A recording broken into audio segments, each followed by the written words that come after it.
नमस्कार दोस्तों। आज हम क्लास 11th के ज्योग्राफी का पहला चैप्टर का जो शुरुआत करने वाले हैं उसको समझने के लिए हमने पहले ही एक महत्वपूर्ण विषय की चर्चा कर ली थी, जिस विषय का नाम था अक्षांश और देशांतरीय रेखाओं की जानकारी।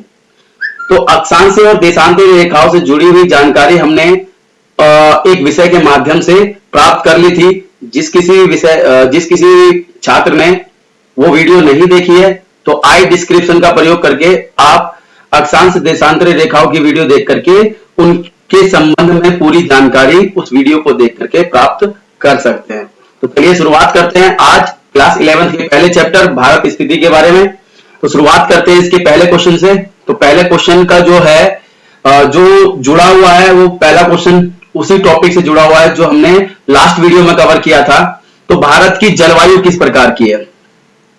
तो भारत की जलवायु किस प्रकार की है? तो मैंने आपको पिछली वीडियो में भी बताया था कि जो भारत की जलवायु है वो जो है डिपेंड करती है किसी भी देश की किसी भी देश की जो जलवायु वो डिपेंड करती है किसी अक्षांश और अक्षांश रेखा के विस्तार के ऊपर या अक्षांशीय स्थिति के आधार पर।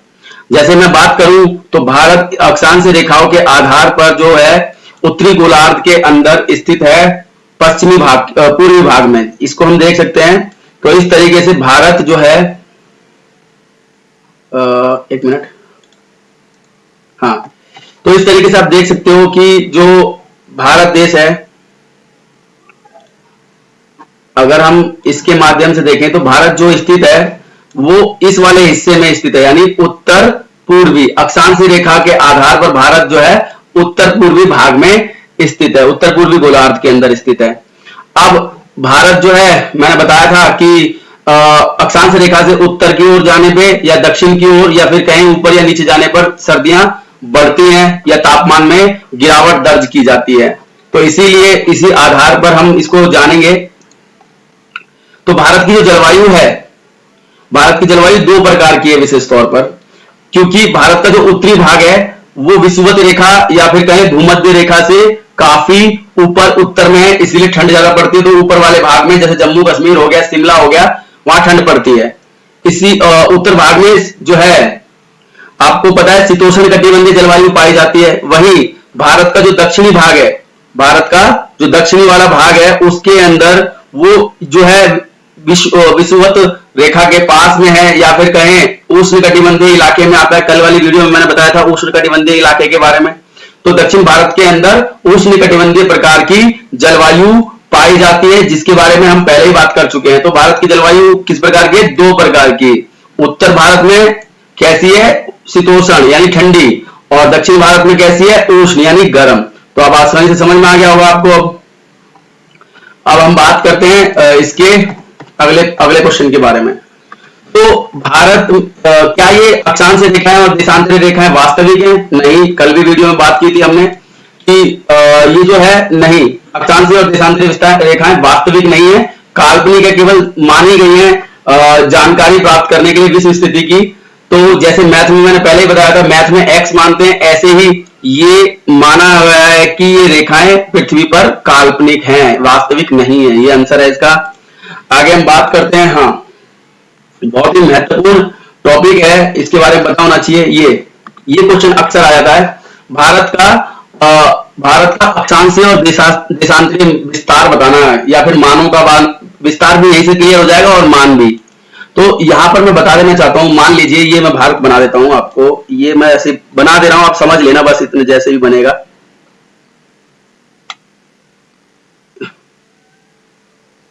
ये मैंने बस समझाने के लिए बना दिया है ताकि आपको समझ में आए। अब हाँ, अब आपको समझना है कि भारत का अक्षांशीय और देशांतरीय विस्तार। अब यहां पर मैं एक और चीज भी बना देता हूं। ये इस तरीके से मैंने ये बना दिया।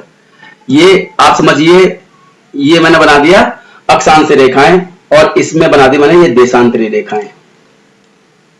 एक रेखा यहां से गुजरती है और एक रेखा भारत में यहां से भी गुजरती है और एक रेखा यहां से भी गुजरती है। अब तुम्हें ये बताना है कि भारत का जो है अक्षांशीय और देशांतरीय मान बताना है। तो यानी अक्षांश जो मान होगा बेटा वो इस आधार से आएगा। इस तो यानी भारत के एक रेखा यहां से जो गुजरती है उस रेखा का मान बताना है, और एक रेखा यहां से भी गुजरती होगी क्योंकि भाई ऊपर भी भारत है, तो उस रेखा का मान बताना है। दो रेखाएं होंगी अक्षांश रेखाओं के आधार पर, उनकी दूरी बतानी है आपको, ठीक है। ऐसे ही कुछ रेखा यहां से गुजरती है, एक देशांतरी रेखा, और एक यहां से गुजरती है, उनके नाम बताने हैं आपको। तो इस प्रकार से हम कहेंगे अक्षांशीय और देशांतरीय विस्तार। तो मैं यहां पर बता दूं, ये थोड़ा गलत है, इसको कर देता हूं।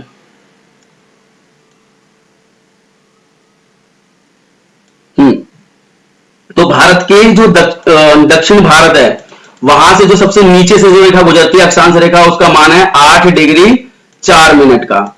इसको ऐसे ही पढ़ते हैं 8 डिग्री 4 मिनट में। और उत्तर भारत से जो रेखा गुजरती है अक्षांश रेखा, वो है 37 डिग्री 6 मिनट।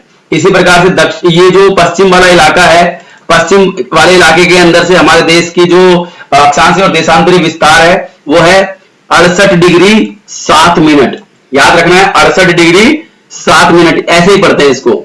इसके बाद जो पूरब वाला इलाका है, जो अरुणाचल प्रदेश का बिल्कुल अंतिम भाग है, उसका मान बताना है। उसका मान है हमारा 97 डिग्री 25 मिनट, 97 डिग्री 25 मिनट। तो यहां पर आपको बताना क्या है, विस्तार। यानी भारत, मान लीजिए ये भारत का है, तो उत्तर से लेकर दक्षिण और इधर इधर, यानी यहां पर कौन सी रेखा गुजरती है, यहां कौन सी रेखा गुजरती है, यहां कौन सी रेखा, और यहां रेखा। अब रेखा का नाम नहीं है, रेखा का मान बताना है। तो यहां से जो गुजरती है वो मैंने बताया था 8 डिग्री, ये थोड़ा सा गलत हो गया, 8 डिग्री 4 मिनट की है। यहां से जो गुजरती है 97 डिग्री 25, यहां गुजरती है 37 डिग्री 6, और यहां से 68 डिग्री 7। तो आई होप समझ में आया होगा, क्योंकि हमने इसके बारे में पहले भी चर्चा की हुई है, तो आप उस वीडियो को देख सकते हो, उससे समझ सकते हो। आगे हम बात करते हैं। अगला है भारत की जो भारत का जो कुल क्षेत्रफल है, यानी कुल क्षेत्रफल मान लीजिए आपको पूछ रहा है, ये भारत है, और भारत का ये क्षेत्र, भारत मान लीजिए, और इसका जो क्षेत्रफल के बारे में बोल रहा है कि भारत का जो कुल क्षेत्रफल कितना है। तो मैंने बताया था भारत का जो कुल क्षेत्रफल है वो 32,87,263 वर्ग किलोमीटर है, 263। यानी आप इसको ऐसे ही बोल सकते हो 32,87,263 वर्ग किलोमीटर।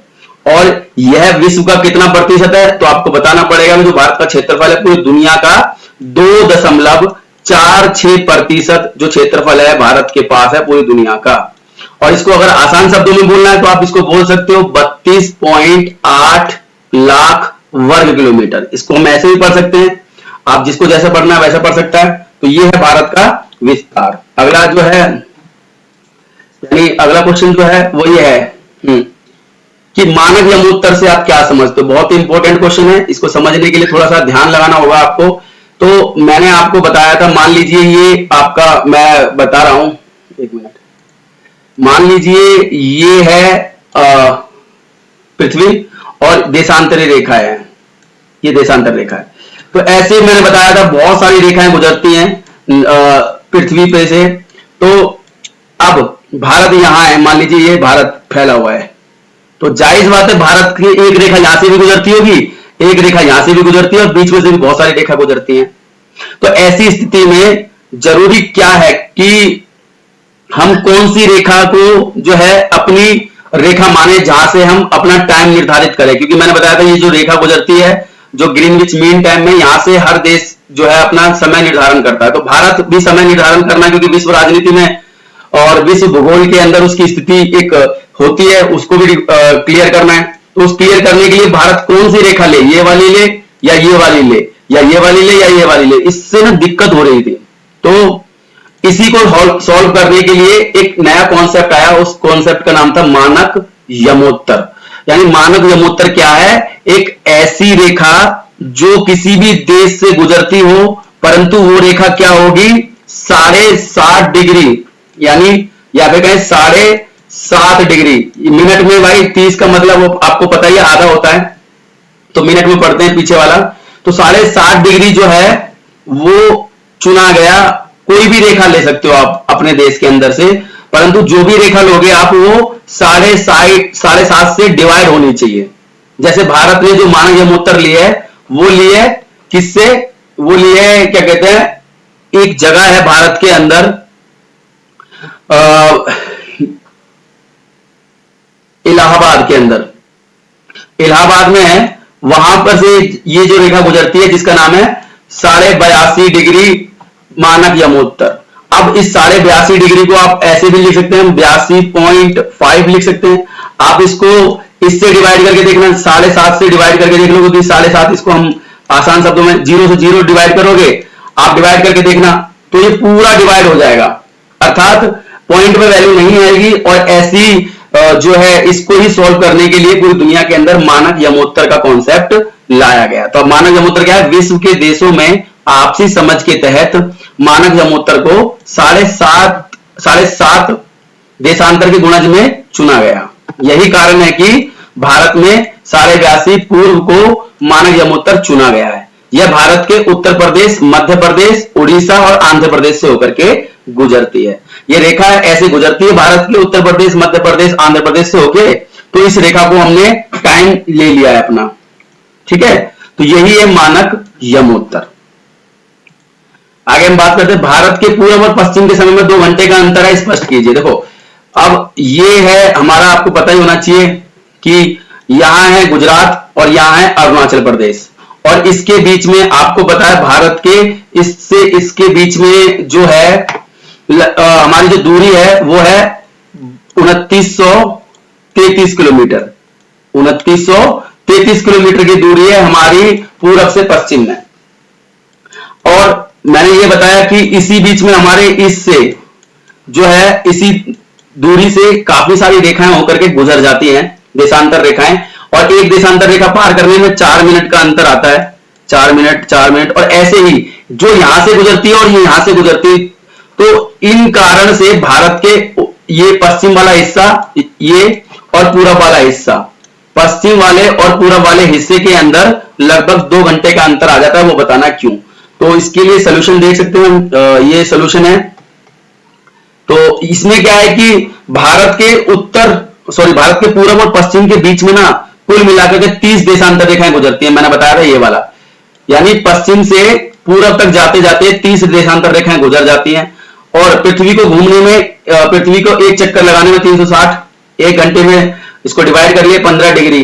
तो अब इसको हम मिनट में निकालेंगे, तो मिनट में निकाला कि 1 घंटे से डिवाइड कर दिया इसको 1 मिनट, हाँ, तो इस प्रकार से पता चला कि 1 minute is equal to 4 degree. और मैंने बताया था कि एक देशांतर रेखा पार करने में 4 मिनट का अंतर लगता है, 4 मिनट का। तो अब हम बात करें 30 देशांतर हैं। अब 30 देशांतर को 4 से मल्टीप्लाई कर दीजिए आप, तो आंसर आएगा 120 मिनट। और 120 मिनट इज इक्वल टू, इसको आप घंटे में बोलना चाहते हो तो घंटे डिवाइड करोगे इसे, हाँ, तो इसको डिवाइड करोगे तो आएगा आपका लगभग 2 घंटे के बराबर, लगभग क्या 2 घंटे के बराबर आएगा। और इसीलिए भारत के पूर्व और पश्चिम के बीच में 2 घंटे का अंतर होता है। इसको मैंने पहले भी बताया था और अब दोबारा बता दिया। इसके बाद भारत की सबसे लंबी स्थलीय सीमा वाला देश, यानी भारत के साथ में जिसकी सबसे ज्यादा जमीन लगती है वो देश कौन सा है? तो भारत का सबसे लंबी स्थलीय सीमा वाला देश है बांग्लादेश। बांग्लादेश सबसे बड़ा हमारा पड़ोसी देश है सीमा के आधार पर, यानी जिसके साथ हमारी सीमा लगती है। तो हो गया हमारा कौन सा, ये क्या नाम है इसका, बांग्लादेश। अब बांग्लादेश के बाद हम बात करें तो अगला जो है क्वेश्चन, तो वो है भारत की सबसे छोटी यानी कम सीमा वाला स्थलीय देश, तो अफगानिस्तान। इससे मात्र हमारी जो है 105 किलोमीटर लंबी जो है स्थल सीमा लगती है अफगानिस्तान के साथ, और इसीलिए हमारा सबसे छोटा पड़ोसी देश ये जो है सीमा के आधार पर वो हमारा अफगानिस्तान है। आगे हम बात करें, अगला क्वेश्चन है कि भारत का मानक समय 5.5 घंटे आगे है, हल कीजिए। देखो मैंने आपको बताया भी था कि भारत का जो समय है वो जीएमटी से 5.5 घंटे आगे है, तो हल करना है। तो हमने इसके बारे में पहले भी बहुत सारी चर्चा कर ली थी, और जो पहले भी था वो उसी में से है कि एक मिनट, अब भारत का जो मानक यमोत्तर है, यहां से हमने अपना समय लिया है वो है 82.5, यानी 82.5 मानक यमोत्तर की बात करके आए थे हम पीछे, तो 82.5 है हमारा। इसको सॉल्व कर लेते हैं, अभी पता चल जाएगा हमारा समय आगे कैसे है। तो मैंने बताया था 1 minute is equal to 1 degree के बाद हमारा जो है 4 मिनट का अंतर आ जाता है, ये मैंने बताया था आपको। ठीक है, अब 82.5 है तो 82.5 जो है मल्टीप्लाई बाय 4, इसको मैंने 82.5 से डिवाइड कर दिया क्योंकि मल्टीप्लाई कर दिया क्योंकि एक में 4 मिनट का अंतर आ रहा था, प्लस में ये आधा डिग्री भी है तो आधा डिग्री को भी मैंने जो है इसको 4 से मल्टीप्लाई कर दिया। तो सॉल्व करने के बाद जो मेरे पास आए मिनट वो आए 330 मिनट। अब 330 मिनट को यदि मैं अब इसको घंटे में परिवर्तित करूंगा तो 330 को यदि 60 से डिवाइड किया तो 300 पूरा चला गया, 330 थे तो 5 घंटे हो गए और 30 मिनट बचे और 30 मिनट इज इक्वल टू आधा घंटा। तो आप कह सकते हो कि भारत का जो समय है वो जीएमटी से 5.5 घंटे आगे है। ये इसका सॉल्यूशन था जो यहां पर सॉल्यूशन करके भी दिखाया गया है। ठीक है, थोड़ा सा सॉफ्ट हो जाएगा। इसके बाद अगला जो है क्वेश्चन वो है भारत की सबसे लंबी तटीय सीमा किस राज्य की है।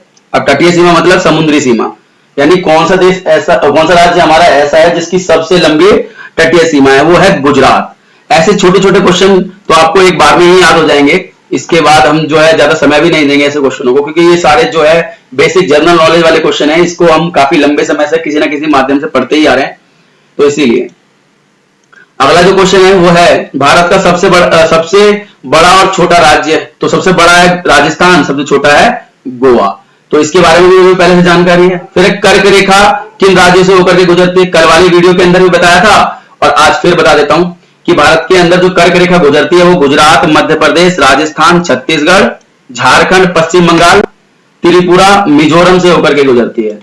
ठीक है, और इसके लिए मैंने एक ट्रिक भी बनाई थी जो कल वाली वीडियो में थी। जिसने नहीं देखी है वो पुरानी वीडियो देख ले, शुरुआत में उसका लिंक दिया हुआ है, आप उसको भी यूज कर सकते हो देखने के लिए। इसके बाद हम बात करें अगले क्वेश्चन की, तो ये है कि भारत में पूछेगा भारत में द्वीपों समेत भारत की कुल तटीय सीमा कितनी। देखो भारत अगर मैंने ये बना दिया तो आपको पता होना चाहिए इधर भी और इधर भी हमारे देश के अंदर, इधर हमारा जो है लक्षद्वीप है, इधर हमारा अंडमान निकोबार द्वीप समूह है, तो इधर द्वीप है। तो इन द्वीपों को मिला दूं तो भारत की कुल तटीय सीमा कितनी है, यानी जितनी समुद्री सीमा कितनी है द्वीपों को मिला करके।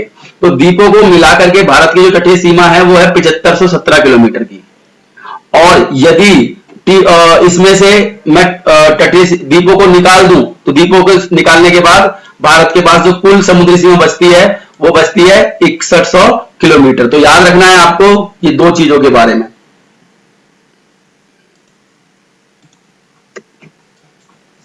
हाँ, ये तो हो गया। ये अब आगे बात करते हैं भारत के हिंद महासागर में दो पड़ोसी द्वीपों के नाम बताइए। अब हिंद महासागर है भारत के नीचे दक्षिण भाग में, तो सबसे पहला पड़ोसी देश जो है हमारा वो श्रीलंका है। उसके बाद अगला जो आता है वो मालदीव आता है। ठीक है, श्रीलंका और मालदीव ये जो है भारत के दो पड़ोसी राज्य हैं जो दक्षिण में हिंद महासागर के अंदर है। राज्य कह लो, क्योंकि पॉलिटिकल साइंस में और जियोग्राफी में भी राज्य का मतलब देश ही होता है। बाकी देश कहना तो देश भी कह सकते हैं, देश ही है। इसके बाद समुद्री मील और मानक मील में अंतर क्या है।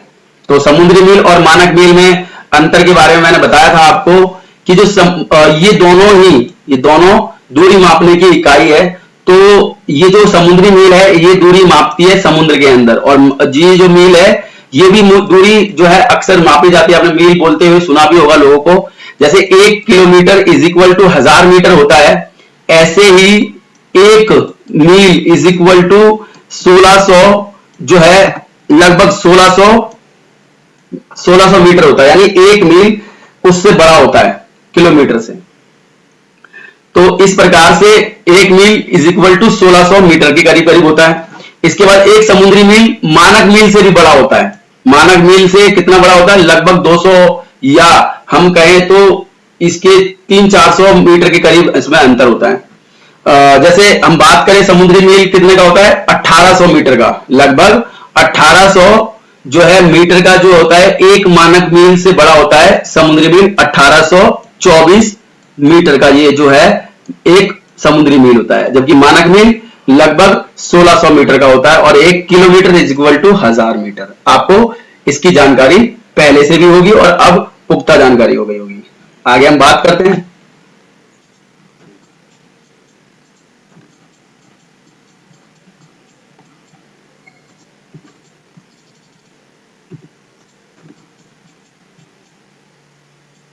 हाँ, ये भारत की समुद्र में सीमा कितने किलोमीटर किलोमीटर में है और समुद्री मील में कितनी तक है। तो मैं आपको बता दूं कि भारत जो है ये भारत होता है और हर देश की अपनी समुद्री सीमा होती है, यानी तट से थोड़ी दूरी तक भारत की सीमा कहलाती है, जिसके अंदर कोई भी विदेशी अगर प्रवेश करता है तो उसको पहले भारत से परमिशन लेनी पड़ती है। अगर वो परमिशन नहीं लेता तो भारत उसके ऊपर आक्रमण करने के लिए या फिर कोई भी देश उसके ऊपर आक्रमण करने के लिए स्वतंत्र होता है। इसी को हम समुद्री सीमा के नाम से जानते हैं। अब समुद्री सीमा की बात करें तो मैंने बताया कि ये जो होती है वो किसी भी देश की जो होती है वो 12 समुद्री मील होती है। ये होती है 12 समुद्री मील। अब 12 समुद्री मील भारत की समुद्री सीमा है, जिसमें किसी को भी प्रवेश करने से पहले सख्त हिदायतें लेनी पड़ती हैं भारत से, और इसके ऊपर भारत टैक्स भी लगा देता है। इसमें आने से पहले भारत से परमिशन लेनी पड़ती है, पैसे हो सकता है भारत उसके लिए टैक्स भी ले, कर के रूप में पैसा ले उससे। और ये जो है 12 समुद्री मील जो दूरी होती है किलोमीटर में, वो लगभग 21.9 किलोमीटर की इसकी दूरी होती है। तो आप इसे किलोमीटर में और मीटर में दोनों या फिर कहें समुद्री मील दोनों में इसको बता सकते हैं। अगला है भारत की उत्तर से दक्षिण और पूरब से पश्चिम। मैंने आपको बताया था कि भारत की उत्तर से दक्षिण और पूरब से पश्चिम, तो बताना पड़ेगा कि उत्तर से जो दक्षिण है हमारा भारत लंबा है, इसमें 3214 किलोमीटर की दूरी है हमारी, और पूरब से पश्चिम में जो हमारी दूरी है वो है 2933 किलोमीटर की दूरी है। ये याद रखना है आपको। और इस चैप्टर में फैक्ट बहुत ज्यादा है याद करने वाले, आपको याद तो करना ही पड़ेगा और याद भी रखना पड़ेगा। और इसके बाद हम बात करें, भारत और श्रीलंका एक दूसरे से किस सीमा के द्वारा अलग होते हैं या फिर जुड़ते हैं, यानी भारत और श्रीलंका के बीच में जो पाए जाने वाली सीमा है उसका नाम क्या है। तो मैंने बताया था उसका नाम है, उसे दो नामों से जानते हैं, या तो हम भारत से मन्नार की खाड़ी कह सकते हैं या पाक जल संधि भी कह सकते हैं। मन्नार की खाड़ी या फिर पाक जल संधि। इसके बाद अगला जो टॉपिक है वो है हिंद महासागर। वास्तव में जो है हिंद अर्थात हिंदुस्तान का महासागर है। पुष्टि कीजिए, कई बार क्वेश्चन आया है पेपर में कि जो हिंद महासागर है वो भारत का नाम के ऊपर है, तो आप कैसे कह सकते हो। तो इसके लिए आपको पता होना चाहिए कि हम इसके लिए 3 तथ्य आधार सामने रख सकते हैं। पहला कि नामकरण हिंदुस्तान के नाम पर हुआ है।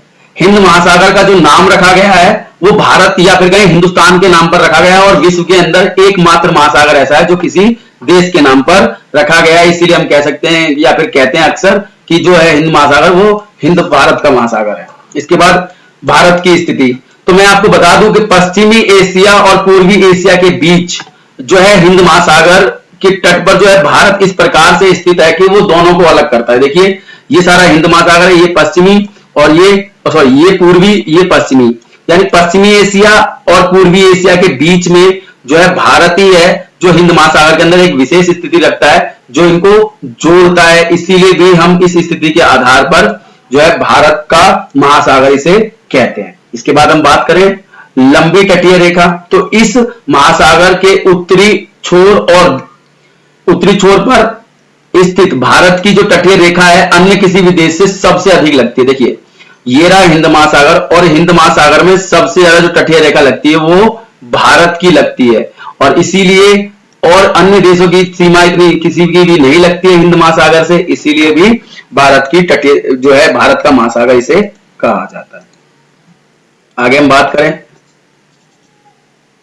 अब ये क्वेश्चन अक्सर पूछा गया पेपर में भी कि भारत की लंबी तटीय रेखा होने के लाभ बताइए। तो मैं बता रहा था कि तटीय रेखा लंबी होने के भारत के लिए बहुत सारे लाभ हैं। पहला तो यह है कि बंदरगाह बहुत ज्यादा है हमारे पास, कुल मिलाकर के 189 छोटे और 12 प्रमुख बंदरगाह हैं, जिससे जो है विदेशी व्यापार में मदद मिलती है।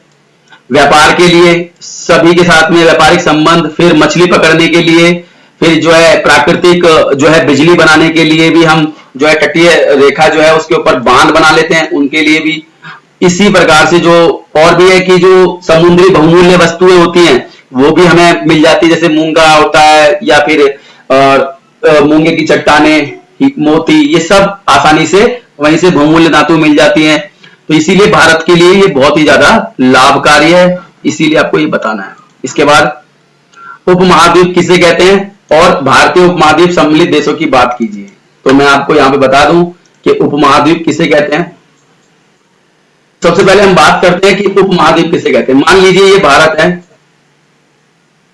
ठीक है, और ऊपर से ये हिमालय पर्वतमाला जा रही है हमारे देश के अंदर, आप सभी को पता है। तो उपमहाद्वीप किसे कहते हैं? एक ऐसा विशाल भूभाग जो किसी महाद्वीप से, तो भारत तो एशिया महाद्वीप में है, तो ऐसा भूभाग जो किसी महाद्वीप से किसी भौतिक संरचना के द्वारा या सांस्कृतिक संरचना के द्वारा अलग होता हो, उस क्षेत्र को कहते हैं हम क्या? उपमहाद्वीप। जैसे एशिया से अलग होता है हिमालय पर्वतमाला के द्वारा भारत, तो भारत एक जो उपमहाद्वीप है और उस उपमहाद्वीप के अंदर पाकिस्तान भी शामिल हो जाता है, उसके अंदर नेपाल, भूटान, श्रीलंका, मालदीव। तो ये याद रखना है आपको कि ये जो है उपमहाद्वीप का मतलब ये नहीं कि भारत उपमहाद्वीप का है एक भौगोलिक संरचना जो हिमालय पर्वतमाला के द्वारा अलग हुई है एशिया से। तो यही था इसका आंसर। तो किसी महाद्वीप का एक बड़ा भूभाग जो भौतिक या फिर सांस्कृतिक आर्थिक कारणों से महाद्वीप से अलग हो जाता है, अलग पहचान रखता है, उसे हम कहते हैं उपमहाद्वीप, जैसे मैंने अभी भी आपको उदाहरण के माध्यम से बताने की कोशिश की। आगे बात करते हैं भारतीय उपमहाद्वीप में सम्मिलित देश है पाकिस्तान, फिर है नेपाल, भूटान, बांग्लादेश, और इस प्रकार से ये हमारे उपमहाद्वीप के भाग है। तो आगे बात करते हैं, ये हो गया भारतीय उपमहाद्वीप और शामिल देश। क्षेत्रफल के आधार पर संसार के जो देशों की स्थिति बतानी, तो क्षेत्रफल के नंबर 1 पे रूस है, फिर चीन, कनाडा, यूएसए, ब्राजील, ऑस्ट्रेलिया, और 7वें नंबर पर आता है भारत। तो बस इतना ही याद रखना है आपको इस चैप्टर के अंदर। और इससे जुड़ी कोई भी अगर समस्या है आपको, तो आप नीचे कमेंट सेक्शन के अंदर बता सकते हो। आपको ये वीडियो कैसी लगी वो भी बता सकते हो, और कोई समस्या हो मैं उसका जवाब जरूर दूंगा। और आज की वीडियो में इतना ही, और अब अगले चैप्टर के लिए अगली वीडियो मिलते हैं। तब तक के लिए धन्यवाद। आशा करता हूं आपका दिन शुभ हो। बहुत बहुत धन्यवाद।